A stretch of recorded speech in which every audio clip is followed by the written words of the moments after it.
The fluorescent lights of St. Jude's Medical Center in Seattle didn't just illuminate the hallways. They hummed with a specific headache-inducing frequency that acted as a persistent drill against the skulls of the night shift workers. It was 2 a.m., the witching hour, that bridge in time where the last reserves of caffeine evaporate and the staff's collective patience wears dangerously thin. Amidst this sterile, buzzing landscape stood Lily Bennett. To the casual observer at Mercy General, Lily was a liability, a silent, trembling nurse who had spent 3 months as the hospital's favorite punching bag. She moved with a stiff, deliberate slowness, her shoulders perpetually hunched forward as if she were bracing for a physical impact that never arrived. Her hair, a messy bun streaked with premature gray, was held together by a simple tie, and the deep lines etched around her eyes made her 32 years look like a weary 50. She was meticulously organizing patient charts at the nurses' station, keeping her head down to avoid the predatory gaze of her colleagues. "Check out the ghost," whispered Jessica, the head charge nurse, leaning against the laminate counter with a sharp, mocking smirk. She gestured with her chin toward Lily, ensuring her voice carried just enough for the surrounding staff to hear. "I swear I dropped a bedpan 5 feet from her yesterday, and she flinched like a grenade went off." The 1% change. The metallic clang of that dropped pan hadn't just startled her. For a microsecond, the polished linoleum of the hospital floor had transformed into the jagged gravel of a Kandahar landing zone, the sound of the pan echoing like the primary blast of an IED. Lily's hands had instinctively twitched toward a phantom rifle before she forced them back to her clipboard. Dr. Caleb Sterling, a second-year resident who navigated the halls with the unearned arrogance of a man who believed he owned the building, let out a dry laugh while signing a prescription. "How did HR even clear her? She's a diversity hire or a charity case," he remarked, his voice dripping with condescension. The fluorescent lights of St. Jude's Medical Center in Seattle didn't just illuminate the hallways. They hummed with a specific headache-inducing frequency that acted as a persistent drill against the skulls of the night shift workers. It was 2 a.m., the witching hour, that bridge in time where the last reserves of caffeine evaporate and the staff's collective patience wears dangerously thin. Amidst this sterile, buzzing landscape stood Lily Bennett. To the casual observer at Mercy General, Lily was a liability, a silent, trembling nurse who had spent 3 months as the hospital's favorite punching bag. She moved with a stiff, deliberate slowness, her shoulders perpetually hunched forward as if she were bracing for a physical impact that never arrived. Her hair, a messy bun streaked with premature gray, was held together by a simple tie, and the deep lines etched around her eyes made her 32 years look like a weary 50. She was meticulously organizing patient charts at the nurses' station, keeping her head down to avoid the predatory gaze of her colleagues. "Check out the ghost," whispered Jessica, the head charge nurse, leaning against the laminate counter with a sharp, mocking smirk.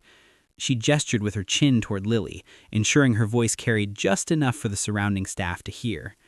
"I swear I dropped a bedpan 5 feet from her yesterday, and she flinched like a grenade went off." The 1% change. The metallic clang of that dropped pan hadn't just startled her. For a microsecond, the polished linoleum of the hospital floor had transformed into the jagged gravel of a Kandahar landing zone, the sound of the pan echoing like the primary blast of an IED. Lily's hands had instinctively twitched toward a phantom rifle before she forced them back to her clipboard. Dr. Caleb Sterling, a second-year resident who navigated the halls with the unearned arrogance of a man who believed he owned the building, let out a dry laugh while signing a prescription. "How did HR even clear her? She's a diversity hire or a charity case," he remarked, his voice dripping with condescension. "I asked her for a 16-gauge IV during a trauma intake last night, and she just stared at the tray for 5 seconds before moving. In my world, 5 seconds is a lifetime." The staff mistook her shaking hands for weakness and her silence for incompetence. They saw a mouse, a woman who took the worst shifts without a word of complaint and cleaned up the messes the orderlies ignored. They were completely unaware that she was a ghost legend among the elite Tier 1 operators of the Navy SEALs. They didn't know that those same trembling hands had once held the lives of warriors together in the darkest, most desolate valleys of Afghanistan. Lily heard every word they said. Her hearing had been finely tuned in environments where the mere snap of a twig signaled an impending ambush. She felt the heat of their stares burning into her back, but she said nothing. She simply tightened her grip on her clipboard until her knuckles turned white, retreating further into her aggressively submissive facade. She had transferred here from a VA hospital in Ohio with a file so redacted that the hospital administrator, Mr. Henderson, had barely glanced at the blacked-out pages before hiring her. To Henderson, she was a cheap labor filler. To Sterling, she was a subordinate to be berated for errors she didn't even make. She accepted the role of the washed-up, anxious burnout because it offered her the one thing she craved: autonomy. She needed the quiet, the routine of the medication room, and the safety of being a nobody. However, as she stood there under the flickering lights, the mask was already beginning to feel heavy. The staff at Mercy General continued to mock the mouse, never suspecting that the liability in their midst was actually a lieutenant commander with more combat experience than the entire surgical department combined. The atmosphere at St. Jude's Medical Center was thick with the scent of industrial-grade bleach and the exhaustion of the graveyard shift. It was the witching hour, that 2 a.m. stretch where the adrenaline of the initial shift change has long since curdled into a bitter, caffeinated sludge. Lily Bennett stood by the nurse's station, her frame hunched as if she were perpetually bracing for a physical impact that never came. To the rest of the staff, she was a non-entity, a ghost who moved with a stiff, deliberate slowness that they mistook for a lack of urgency. Dr. Caleb Sterling, however, saw her as something worse, a target. Sterling, a second-year resident who navigated the sterile halls with the unearned conviction of a man who believed his white coat was a suit of armor, walked toward Lily. His voice cracked through the corridor like a whip, sharp and demanding. "Bennett," he barked, not bothering to check his volume. Lily didn't jump, but she froze, her body becoming a statue of controlled tension before she turned slowly to face him. "Yes, doctor?" whispered Lily, her voice raspy and barely audible over the hum of the fluorescent lights. "Room 402, hissed Sterling, looming over her to use his height as a tool of intimidation. "His blood pressure's spiking. I told you to push labetalol 20 minutes ago. Why is the chart empty?" Lily lowered her gaze to his scuffed loafers. In her mind, the hospital walls flickered. For a split second, the antiseptic smell was replaced by the cloying, metallic scent of copper blood and the roar of burning jet fuel. She saw the face of a young man in the back of a pavehawk, his jaw shattered, his eyes pleading as he gripped her hand. "Stay with me, Doc," he wheezed. She snapped the rubber band on her wrist, a grounding technique she had used 1,000 times to pull herself back from the abyss of the Zagros Mountains and into the reality of a Seattle ER. I checked his vitals, doctor," Lily said, her voice trembling slightly. "His heart rate is bradycardic. If I pushed the labetalol, it could have bottomed him out. I was waiting for you to—" "You were waiting?" Sterling interrupted, slamming his hand onto the laminate counter with a loud bang that made the other nurses jump. Lily didn't blink, though her pupils dilated, the biological reaction of a predator calculating a threat. "She does not used to. Do you need me to report you for insubordination again?" The 1% change. Lily's reaction was sharpened. Instead of just not blinking, she tracked the movement of his hand with the predatory focus of a soldier watching a sniper's nest. To the room, she looked submissive. To a trained eye, she was measuring the distance to his carotid artery, her internal clock ticking with the cold precision of a field medic who had worked under RPG fire. She was choosing not to break him. "No, sir," Lily said, her voice retreating back into the safety of the mouse persona. "I'll do it." As she walked away, she felt the heat of their stares burning into her back. Jessica, the charge nurse, didn't even bother to lower her voice. Pathetic. She's going to kill someone one day. Lily vanished into the medication room, leaning her back against the cool, white tile wall. Her breathing was shallow. She closed her eyes, fighting the urge to let the ghost out, the woman named Lieutenant Commander Lily Mitchell, who had earned a Silver Star for performing a thoracotomy in a moving Chinook. She needed this job. She needed the mundane, soul-crushing routine of Mercy General, because the alternative was the noise of war that she could no longer drown out. She was Nurse Bennett now, the diversity hire, the liability. She would take the berating. She would take the worst shifts. She would remain quiet as long as the world stayed still. But outside, the air was already beginning to vibrate with a frequency that Lily knew better than her own heartbeat. The quiet was about to be shattered. 2 weeks after the incident with the beta blockers, the fragile peace Lily had built around herself shattered. It was a Tuesday afternoon when the routine of St. Jude's was obliterated by a massive pileup on I-5, flooding the ER with a wave of trauma that pushed the facility to its breaking point. The hospital was at capacity. Every bay was a battlefield of shouting doctors, and floors slick with the frantic mix of saline and blood. Lily was assigned to Triage Bay 3, acting as the silent shadow to Dr. Sterling. They were treating Mike, a middle-aged construction worker pulled from the wreckage of a crushed sedan. Mike was conscious, but his face was a mask of gray agony as he clutched his side. "It's just bruising from the seatbelt," Sterling announced, his voice carrying that familiar, dismissive edge as he flicked a penlight across Mike's pupils. "Get him a chest x-ray when the machine opens up. Give him some Tylenol and move him to the hallway. We need this bed for the criticals." "Doc, it hurts to breathe," Mike wheezed, his voice a rattling, desperate sound. "You broke a rib, Mike. It hurts. That's how it works," Sterling snapped, already turning his back to move on to a patient he deemed more worthy of his brilliance. "Bennett, move him." Lily reached for the wheels of the gurney, her head down as usual. But as her hand touched the cold metal, her training, the kind that had been forged in the dust of the Middle East, overrode her desire to be invisible. She didn't see a construction worker. She saw a patient entering a fatal spiral. She looked at Mike's neck. His jugular vein was slightly distended, pulsing rhythmically against the skin, a classic sign of jugular venous distension, JVD. She watched his chest. His breathing wasn't just shallow, it was asymmetrical. "Stop," Lily said. The word wasn't a whisper. It was a cold, sharp blade that sliced through the ER's cacophony. Sterling spun around, sweat dripping from his brow, his face twisted in disbelief. "Excuse me?" he hissed. "Don't move him," Lily said. The rasp was gone from her voice. The mouse had vanished, replaced by a tone that was flat, cold, and undeniably commanding. "He's not stable." "You are the attending here, Bennett. I cleared him," Sterling shouted, stepping into her personal space to assert his dominance. "Move the damn bed." Lily didn't flinch. She pointed with surgical precision at the patient's throat. "Look at his JVD. Look at the tracheal deviation starting." "His lungs are fighting for space his ribs won't give them, doctor," she added, her eyes locking onto Sterling's with a terrifying intensity. "Look at the trachea. It's shifting. He's not just hurt, he's suffocating from the inside out. It's slight, but it's there," she continued, her voice gaining a rhythmic clinical authority. "Listen to his speech pattern. He's air-hungry. This isn't a broken rib. It's a tension pneumothorax, and it's evolving fast. If you move him to the hallway, he codes in 5 minutes. He dies in 7.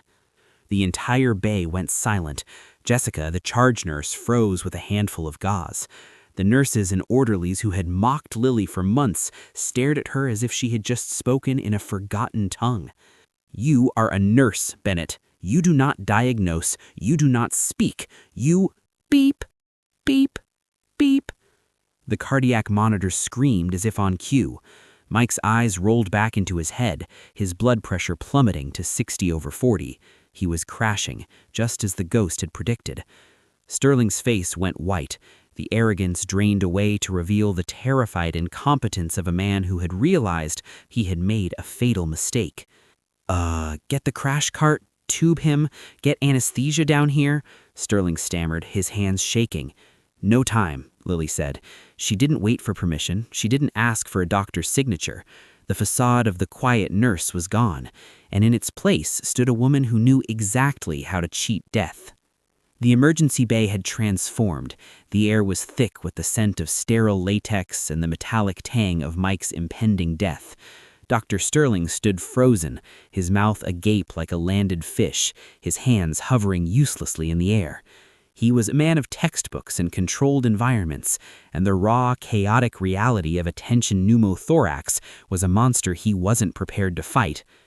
"Get out of the way, Caleb," Lily said. She didn't call him doctor. She used his first name like a reprimand to a disobedient child. She reached into the trauma tray and snatched a 14-gauge angiocath, a needle that looked like a small harpoon. She didn't wait for a local anesthetic. She didn't wait for a sterile drape. Mike's face was turning a bruised shade of indigo, his chest heaving in a desperate, one-sided struggle for air.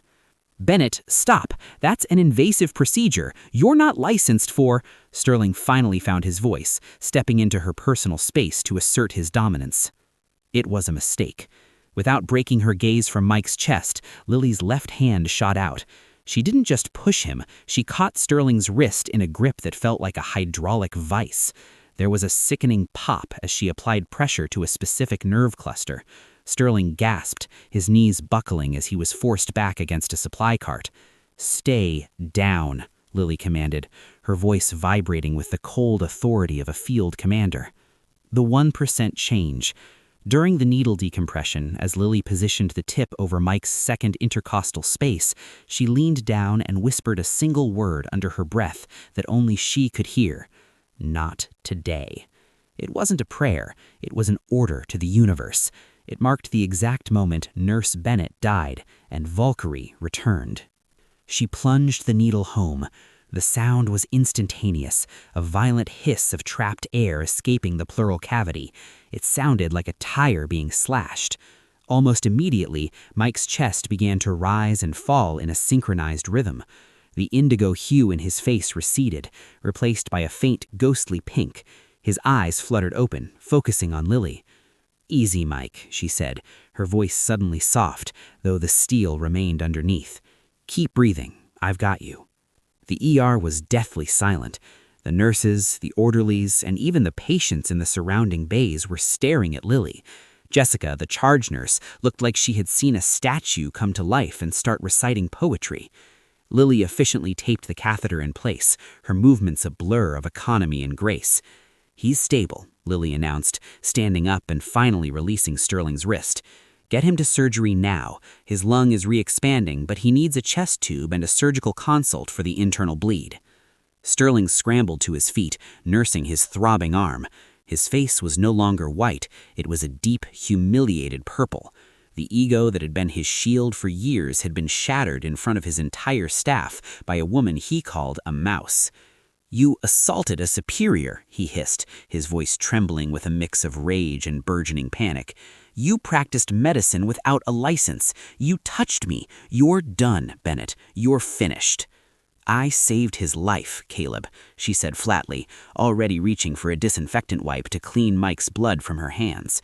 "You were going to watch him die because you were too proud to admit you missed a basic trauma sign."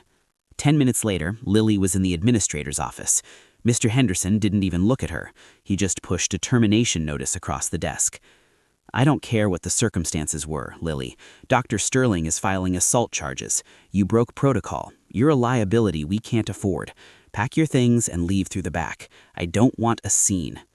Lily didn't argue. She didn't cry. She took the paper, her hands perfectly steady. The shaking was gone now. She walked to the locker room, stripped off her St. Jude's ID badge, and tossed it in the trash. She felt a strange, terrifying sense of relief. The mask was off. She walked toward the exit, her duffel bag over her shoulder. She was a civilian again, a ghost with no home. But as she reached the glass double doors of the ambulance bay, the air began to hum. It wasn't the hum of the fluorescent lights. It was a deep, rhythmic thrumming that shook the very foundations of the building. The ghost bird was coming. Lily Bennett stepped out of the hospital's rear exit, the heavy metal door clanging shut behind her with a finality that echoed through the empty loading dock. The cool Seattle night air hit her face, crisp and smelling of impending rain, but it did little to soothe the static crackling in her nerves. In her hand, she clutched the termination papers, a physical manifestation of her failed attempt at a normal life. She was a civilian again, cast out of the one place she thought she could hide. She began to walk toward her beat-up sedan in the far corner of the parking lot. but she only made it 10 paces before the world began to shake. At first, it was a vibration in the soles of her feet, a low-frequency pulse that traveled up through the pavement. Then came the sound, a rhythmic, heavy thwack, thwack, thwack that grew from a distant murmur to a bone-rattling roar. Lily stopped. She didn't need to look up to know what it was.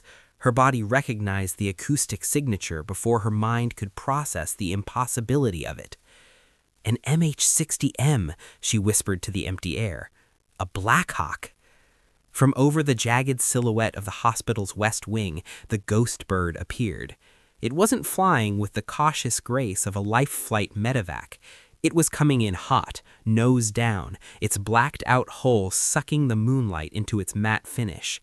The pilot flared the bird hard, the massive rotors tilting back to scrub off speed in a maneuver that screamed special operations. Down in the parking lot, the chaos was instantaneous.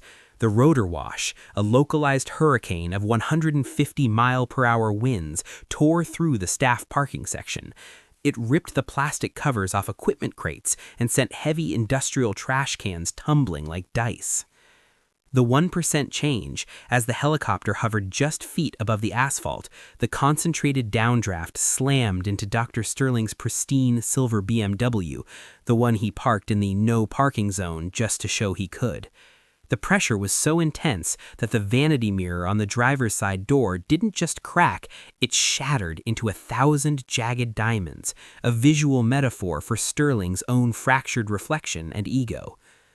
The wheels of the Blackhawk touched down with a heavy, purposeful jolt directly in front of the ER entrance. The side doors slid open before the struts had even finished settling. Inside the hospital, the staff had pressed themselves against the glass of the lobby, their faces pale with terror. Dr. Sterling and Jessica stood at the front, shielding their eyes from the grit being kicked up against the windows. They expected local police, perhaps even the National Guard. They did not expect the giants that emerged. 4 men in full multicam combat gear, weighted down by plate carriers, fast helmets, and the unmistakable, quiet menace of Tier 1 operators vaulted from the aircraft. They didn't run, they moved with a predatory, synchronized glide. At their lead was a man whose presence seemed to take up more space than the laws of physics should allow. Master Chief Breaker Vance scanned the lobby through the glass, his eyes cold and focused. He didn't see the doctors or the panicked administrators. He was looking for one person. Sterling, fueled by a delusional sense of his own authority, pushed through the lobby doors as the rotors began to cycle down to a low whine. "You can't land here!" he screamed, his voice thin and cracking against the dying roar of the engines. Breaker didn't even slow down. He didn't look at Sterling. He simply extended a gloved hand and pushed the doctor aside with the effortless disdain one might show a bothersome curtain. Sterling stumbled back, tripping over his own feet and landing hard on the very pavement Lily had just been told she was no longer allowed to stand on. Breaker stepped into the lobby, his voice booming with the weight of the Pentagon behind it. "Where is she?" "Where is who?" Jessica stammered, her voice trembling. Breaker leaned in, his shadow engulfing her. "Valkyrie, we know she's on shift. Tell Lieutenant Commander Mitchell her team is bleeding out and we aren't leaving without her." In the distance, by the far edge of the lot, Lily Bennett let her duffel bag drop to the ground. She straightened her back, the mouse hunch vanishing instantly. Her eyes, once clouded with the haze of forced anonymity, cleared into a sharp, lethal blue. The ghost was gone. The commander was back. The locker room was a sanctuary of cold metal and shadows until the heavy door was kicked open. Lily didn't turn around. She was already stripping off her civilian jacket, revealing the tactical undershirts she still wore out of habit, a second skin from a former life. Breaker filled the doorway, his silhouette blocking out the light from the hallway.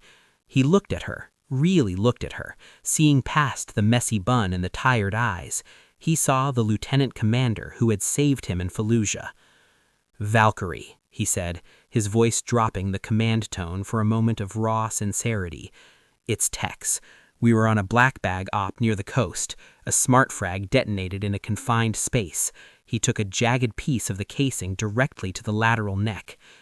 Lily's hand stopped for a heartbeat. Tex was the team's youngest sniper, a kid with a lopsided grin and a gift for making the best coffee in the Hindu Kush. "Is it stable?" "No," Breaker rasped. "The fragment is lodged less than a millimeter from the carotid. It's a live wire scenario, Lily. The tech on these frags is erratic. It hasn't fully detonated, but the proximity fuse is active. If we move him wrong, or if his pulse spikes too high, it finishes the job. The base surgeons refused to touch him. They said it was a suicide mission." "Then it's a good thing I've never been much for suicide," Lily said, snapping her hair back into a tight military-grade knot. She pushed past Breaker, her stride no longer hesitant. She was a heat-seeking missile aimed at Trauma Bay 1. When she burst into the ER, the scene was one of pure, unadulterated friction. Dr. Sterling was standing near the doors, flanked by 2 security guards who looked like they wanted to be anywhere else. "Bennett, I've already called the police. You are trespassing on—" Lily didn't even look at him. She didn't have to. 2 of the SEALs simply stepped in front of Sterling, their crossed arms forming a wall of Kevlar and muscle that silenced him more effectively than any argument. Lily stepped into Trauma Bay 1. Tex was laid out on the gurney, his face the color of parchment. A thick, high-tech bandage was wrapped around his neck, weeping dark venous blood. The air in the room felt heavy, charged with the literal electricity of the dormant explosive. "Everyone out," Lily commanded. "I want 1 surgical nurse who doesn't faint at the sight of a needle, and I want a high-powered electromagnet from the imaging department. Now." Jessica, the charge nurse who had spent months calling Lily a ghost, stood frozen at the edge of the room. Lily locked eyes with her. "Jessica, you're the best tech this floor has, even if you are a mean-spirited gossip. Do you want to save a life today, or do you want to keep standing there?" Gulping, Jessica nodded and began to move, fueled by a sudden, terrifying respect. When the electromagnet arrived, Lily didn't just ask for it. She grabbed the controls, her eyes scanning the readout with a level of physics-based intuition that left the room breathless. This frag doesn't just explode. The SMART component means it liquefies everything in 3 feet the moment it detects a drop in magnetic resistance. We move fast, or we become the debris. We aren't just doing surgery, we're defusing a human being. She took the scalpel. The room went silent, save for the steady, rapid beep, beep, beep of Tex's heart monitor. Lily leaned in, her face inches from the jagged metal protruding from the young man's throat. Her hands, which had trembled for months while holding coffee cups, were now as stone as still. "Talk to me, Tex," she whispered, her fingers ghosting over the wound. "Doc," he weaked, his eyes fluttering, Am I gonna make the flight home?"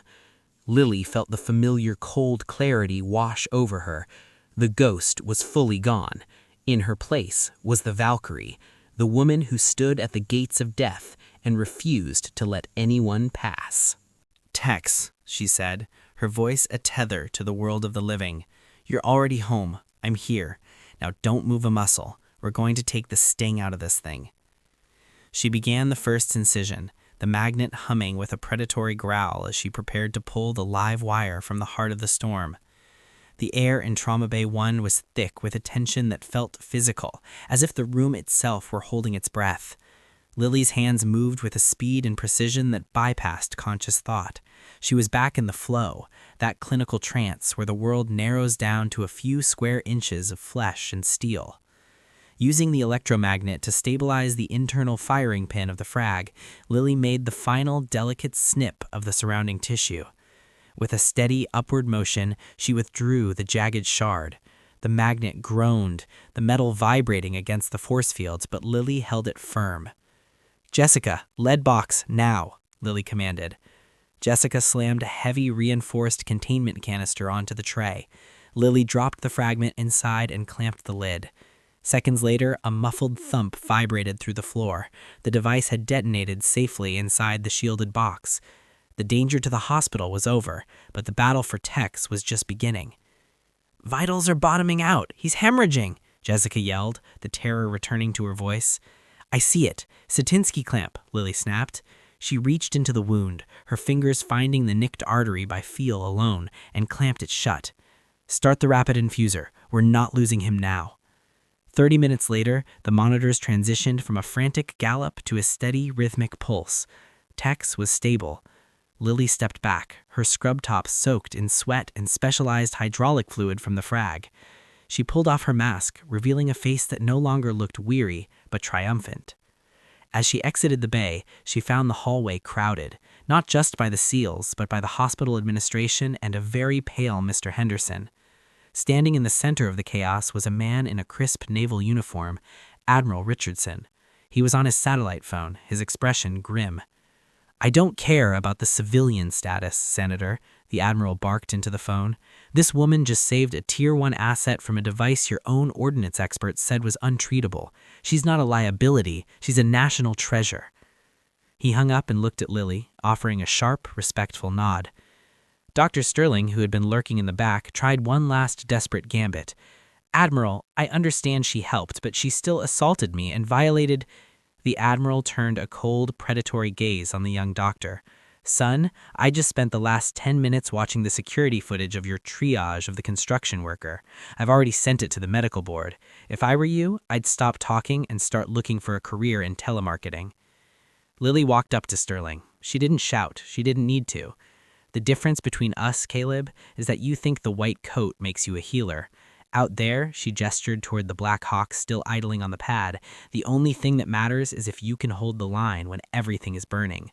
You couldn't hold the line." She turned to Henderson. "I believe I'm fired. I'll be taking my things now."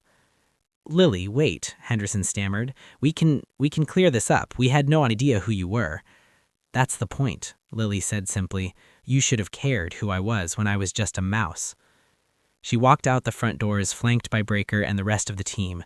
The parking lot was a mess of shattered glass and debris, but the morning sun was finally beginning to crest over the Seattle skyline, turning the gray mist into gold.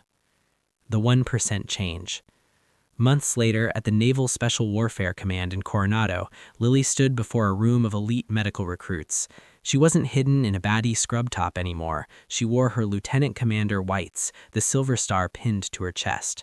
She wasn't just standing at a podium. She was holding the same 14-gauge needle she had used to save Mike, twirling it with the steady, practiced hands of a woman who was finally at peace with her power. "You have heard stories about me," she said to the recruits. "You've heard I'm a ghost. You've heard I'm hard." She stopped in front of a young recruit whose hands were trembling slightly on his desk. She looked at his hands, then up at his eyes. She smiled, a genuine, encouraging smile that reached her eyes. "They're right," she whispered, her voice echoing in the silent room. "But stick with me, and I'll teach you how to be unbreakable. I'll teach you how to cheat death." She turned to the chalkboard and wrote a single word in bold white letters. "Valkyrie." "Lights out," she commanded. "Let's begin."